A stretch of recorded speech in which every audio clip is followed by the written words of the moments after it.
நேற்றே பாருங்க அந்த 100 நாள் வேலைவாய்ப்பு திட்டம், அதுக்கு கிராமப்புற மக்கள் வேலைவாய்ப்பு திட்டம் 125 நாள் ஒன்றிய அரசு கொடுத்துருந்தாங்க. அதுக்கு தான் அவங்க சப்சிடியும் கொடுக்குறாங்க. அவங்க கொடுக்குற இதையும் மீறி நம்ம வந்து 150 நாட்களாக அதை என்ஹான்ஸ் பண்ணியிருக்கோம். ஸோ அந்த மாதிரி எங்கெங்கெல்லாம் மக்களுக்கு தேவைப்படுதோ அதெல்லாம் வந்து நம்ம விரைவாக செய்யக்கூடிய அளவு தான் இன்னைக்கு இந்த பட்ஜெட் இருக்கு. இது குறைந்த கால அடுத்த பட்ஜெட்டுக்குள்ள நம்ம இருக்கிற நிதிநிலையை சரி பண்ணி இப்ப இருக்கிற பட்ஜெட்டை வைத்து இப்ப இருக்கிற நிதிநிலையை வச்சு எவ்வளவு தூரம் மக்களுக்கு திறமையாக எல்லாத்தையும் சரி செஞ்சு கொடுக்க முடியுமோ அதை வந்து தமிழக அரசு நம்மளுடைய முதல்வர் அவர்கள் ஆலோசனை பேரில் அனைத்து துறைகளும் செஞ்சுட்டு வராங்க. உங்க எல்லாரும் தெரியும் தமிழக நிதிநிலையில எவ்வளவு மோசமா இருக்குன்னு. இருக்கிற எல்லா பொதுத்துறை நிறுவனம் எவ்வளவு மோசமான நிலைமை இருக்குன்னு.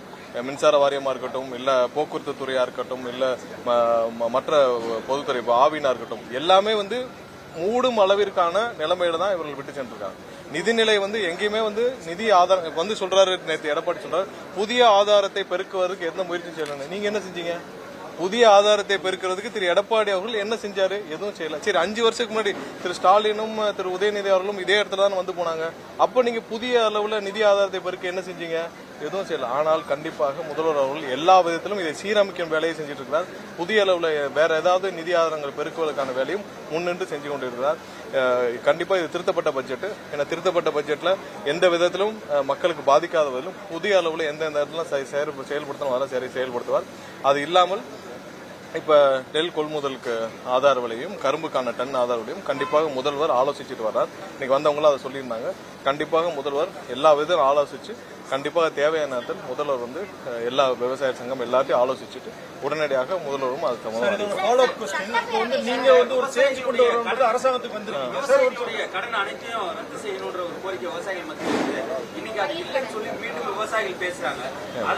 விவசாய கடன் விஷயம் தெளிவாக கூறப்பட்டுச்சு. ஏன்னா முதல் கட்டமாக விவசாயிகளுக்கு தள்ளுபடி செய்யப்பட்டது. அதுக்கப்புறம் நிறைய விவசாய சங்கங்கள் அந்த கோரிக்கையை ஏற்று மேலும் வந்து விவசாயிகளுக்கு 75,000 வரை முழுவதுமான தள்ளுபடியும் அதுக்கு மேலும் வந்து எவ்வளவு தள்ளுபடின்னு சொல்லி கொடுத்திருக்காங்க. மொத்தம் 14 லட்சத்துக்கு மேற்பட்ட விவசாயிகள் பயனடைஞ்சிருக்காங்க. மொத்தம் 5,600 கோடி அளவுக்கு வந்து பணமும் நிதியும் விடுவிக்கப்பட்டுச்சு. இருக்கிற நிதிநிலையில இருக்கிற ஆதாரங்களை வைத்து எவ்வளவு தூரம் மக்களுக்கு பயனளிக்க முடியுமோ அதையெல்லாம் முதல்ல செய்திருக்கிறார். கண்டிப்பா இன்னும் வர்ற காலங்களில் மக்களுக்கான அனைத்து செயல்பாடும் சிறப்பாக இருக்கும். ஏன்னா இப்போ அந்த தங்க மோதிரமாக இருக்கட்டும், தாலிக்கு தங்கமா இருக்கட்டும், ஏன்னா இதெல்லாம் வந்து ஒரு நல்ல திட்டம், பல ஏழை பெண்களுக்கு பயனளிக்கும் திட்டம். அதெல்லாம் முன்னாடி இல்லாம இருந்துச்சு. அதெல்லாம் திரும்ப செயல்படுத்தி கூட ஒரு பட்டுப்புடவையும் கொடுத்து ஏன்னா இன்னைக்கு ஒரு தங்கம் வாங்கி ஒருத்தர் திருமணம் செய்யணும் நடக்காத காலம் இன்னைக்கு தங்கம் விற்கிற வேலை. ஸோ இதுல அரசு கண்டிப்பாக பெண்களுக்கு அவங்களுக்கு தேவையான விஷயத்துல எந்த இடத்துல உதவி செய்ய முடியுமோ கண்டிப்பா அரசு எல்லா இடத்திலும் கவனம் செஞ்சு முதல்வர் ஒவ்வொரு இடத்துலையும் செயல்படுத்திட்டு வர்றார். கண்டிப்பா அப்படித்தான் இருக்கும்.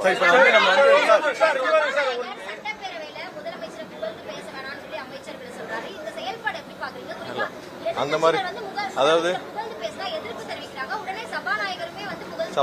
சபாநாயகர் என்ன சொல்லியிருந்தார், இதுல ஏதாவது தேவையில்லாமல் இருந்தால் நீக்குவேன்னு சொல்லி எந்த பேரத்திலும் சபாநாயகர் எதிர்ப்புலாம் தெரிவிக்கவில்லை. எதிர்ப்புலாம் தெரிவிக்கல, தவறான தகவல். எதிர்ப்புலாம் தெரிவிக்கவில்லை. அவர் வந்து ஏதாவது அவர்களுக்கு ஆட்சேபிக்கும் கருத்துகள் இருந்தால் அதை நீக்கிறோம்னு சொல்லியிருக்கிறாரு. அதுல எந்த ஆட்சேபிக்க வேண்டிய கருத்தும் இல்லையா. அவர்கள் வந்து கண்டிப்பாக தமிழக மக்கள் யாருக்கு முதல்வருக்கு எப்படி எந்த நம்பிக்கையில் வாக்களிச்சாரோ அந்த நம்பிக்கையை அங்க சொல்றாங்க. அதுல இருந்து தப்பு இல்லையா. இன்னைக்கு தமிழக மக்களோட மொத்த நம்பிக்கையா இருக்கிற முதல்வர் அண்ணன் விஜய் அவர்களை பற்றி அவர் ஏன் வாக்களிச்சாருன்னு சொல்றாரு, எந்த நம்பிக்கையில் வாக்களிச்சாருன்னு சொல்றாங்க. அதை சுட்டிக்காட்டல ஒன்றும் தவறு இல்லையா. இன்னைக்கு ஏழை எளிய ஒரு சென்னைக்கே வராத பலர் வந்து இன்னைக்கு அமைச்சராகி இருக்கிறாங்க. இன்னைக்கு ஒட்டுமொத்த எப்படி வந்து எம்ஜிஆர் காலத்துல கடைக்கோடி இருக்கிற தமிழகத்தில் இருக்க ஒருத்தரை கொண்டு வந்து ஒரே நாள்ல எம்எல்ஏ ஆக்கி மந்திரி ஆக்கி அனைவருக்கும் ஒரு பிரதிநிதித்துவம் கொடுத்திருப்பார். எம்ஜிஆர் காலத்தில் நடந்திருக்கும். அதுக்கடுத்து இன்னைக்கு தான் நடந்தது. யாருக்கும் எந்த நேரத்திலும் தகுதியான நபருக்கு எல்லா பிரதிநிதித்துவம் கொடுத்து யார் வேண்டாலும் எந்த இடத்திலும் கொண்டு உட்கார வைக்கணும்னா அண்ணன் விஜயால முடியும். சோ அதை சொல்லுவதில் தப்பே கிடையாது. அதை கேட்கறதுக்கு அவங்களுக்கு கஷ்டமா இருக்குன்னா நம்ம ஒண்ணும் செய்ய முடியாது. மிதிவண்டி, லேப்டாப் இந்த திட்டங்கள்லாம் ஏற்கனவே இருந்த திட்டங்கள். இதற்கு வெற்றி பேரை மட்டும் ஆட் பண்ணிருக்கீங்க அப்படின்னு ஒரு குற்றச்சாட்டு இருக்கு. நிறைய பொதுவான பெயர்களில் நம்ம வைக்க வேண்டிய மட்டும் தான் நம்மளுடைய நோக்கம். ஏன்னா பொதுவான பெயர்கள் வைக்க வேண்டியதுதான். நிறைய இடத்துல அவங்களுடைய சொந்த பெயர்கள் அவருடைய பெயர்கள் வைக்க வேண்டியதெல்லாம் இது மக்களுக்கு தேவையில்லாத குழப்பத்தை வருது. பொதுவான பெயர்கள் வைக்க வேண்டும். அதுல ஒரு சில செயல்பாடுகளும் மாறி இருக்கும். அதெல்லாம் சேர்த்து தான் இன்னைக்கு பண்ணி தேர்தலுக்கு முன்பாக நீங்க சொல்லுங்க.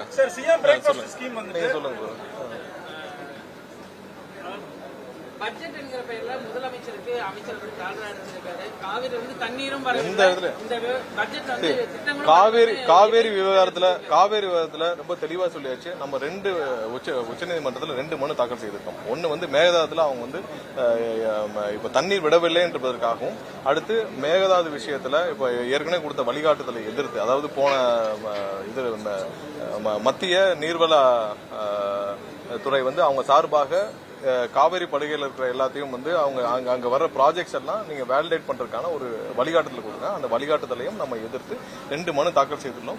நம்மளுடைய உரிமைகளை மீட்கிறதுக்காக நம்ம எல்லா வேலையும் செய்வோம். கண்டிப்பா அதுக்கான எந்த டிலே இல்லாம நம்ம வந்து சார், இந்த நிதிநிலை அறிக்கை பொறுத்த வரைக்கும் இன்று வந்து எல்லாரும் வீட்டுல வந்து எல்லா லேடிஸும் அந்த நிதிநிலை அறிக்கையை நேரலையை வந்து பார்த்தாங்க.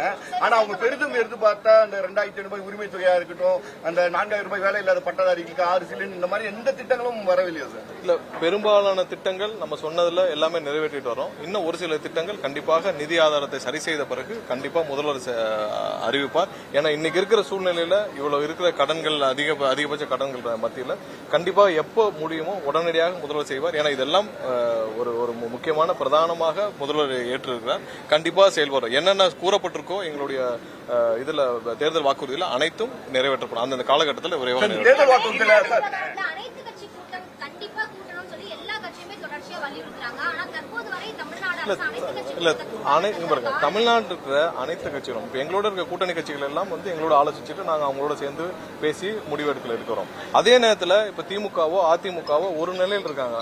அவங்க வந்து அவங்களுடைய சொந்த நிலைப்பாட்டில் இருக்காங்க. சோ திமுக வந்து எந்த காலத்திலும் தமிழகத்துக்கு தண்ணி வந்துடக்கூடாது, எப்படியாவது வந்து முதல்வருக்கு அண்ணன் விஜய் அவர்களுக்கு பேர் கடிச்சு விடக்கூடாதுன்னு திமுக செயல்பட்டு இருக்கு.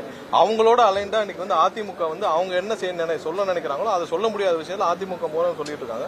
இதற்கெல்லாம் நம்ம வந்து கூப்பிட்டு அவங்க வச்செல்லாம் பேசினால் எந்த முடிவும் எட்டப்படாது.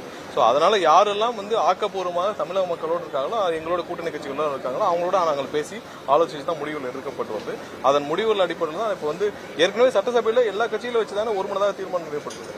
அவங்களை திருப்திப்படுத்துறதுக்காக திமுகவும் அதிமுகவும் திருப்திப்படுத்துறதுக்காக நம்ம கூப்பிட்டுலாம் வந்து பேசிட்டு இருக்க முடியாது.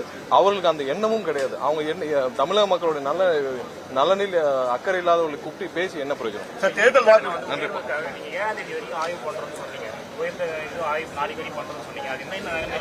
இன்னைக்கு வெளியிடப்படும் சுமார் 1,60,000க்கும் மேற்பட்ட ரீஅசஸ்மெண்ட் வந்து முடிஞ்சிருக்கு. அதோடைய அதே அளவு தான் 0.7% தான் அந்த ரீஅசஸ்மெண்ட்ல மிஸ்மேட்ச் இருக்கு. இன்னைக்கு அது தகுந்த இப்பதான் அதை வெரிஃபை பண்ணி முடிச்சோம். சுமார் 1,60,000க்கும் மேற்பட்ட ரீஅசஸ்மெண்ட் கம்ப்ளீட் ஆயிருக்கு. அதோடைய ரிசல்ட் வந்து இன்னைக்கு ஒரு 1 ஹவருக்குள்ள வெளியிடுவாங்க. இல்ல, மிஸ்மேட்ச் வந்து நான் சொல்றது எப்படின்னா 1,60,000த்துல ஒரு 1,200 சம்திங் தான் வந்து மிஸ்மேட்ச். இது வந்து 0.07. அதுல மேக்ஸிமம் எப்படின்னா டோர் லாக், இப்போ ஒரு வீட்டுக்கு போறாங்க, டோர் லாக் ஆகுது, அவங்க ப்ரீவியஸ் இதை போறாங்க. மிஸ்மேட்ச்ங்கிறது நீங்க இவ்வளவு அதிகமான சொல்லலாம். மிஸ்மேட்ச்ங்கிறது அந்த ரீடிங் எக்ஸாக்ட் ரீடிங்க்கு இதுக்கும் மிஸ்மேட்ச். ஸோ இது எல்லா காலகட்டம் இப்போ டோர் லாக்னா அவங்க வந்து ப்ரீவியஸ் ரீடிங்கை போட்டு இந்த மாதிரி முடிக்கிறாங்க. ஸோ அந்த ரீடிங் தான் தவிர்த்து நீங்க இங்க சொல்லப்பட்ட மாதிரி பெரிய அளவுல அந்த மாதிரிலாம் பெரிய அளவுல எந்த தவறும் கிடையாது. நீங்க மிஸ்மேட்ச் இருக்கிறது 0.06 to 0.07% தான். அதோடைய இன்னைக்கு இது வரைக்கும் பண்ணப்பட்ட அந்த மொத்தமாக பண்ணப்பட்ட ரீஅசஸ்மெண்டோட டீடைல்ஸை 1,60,000 பிளஸ் இருக்கு. ஸோ அதை இன்னைக்கு வந்து வெளியிடுவாங்க. தேர்தல் வாக்குறுதி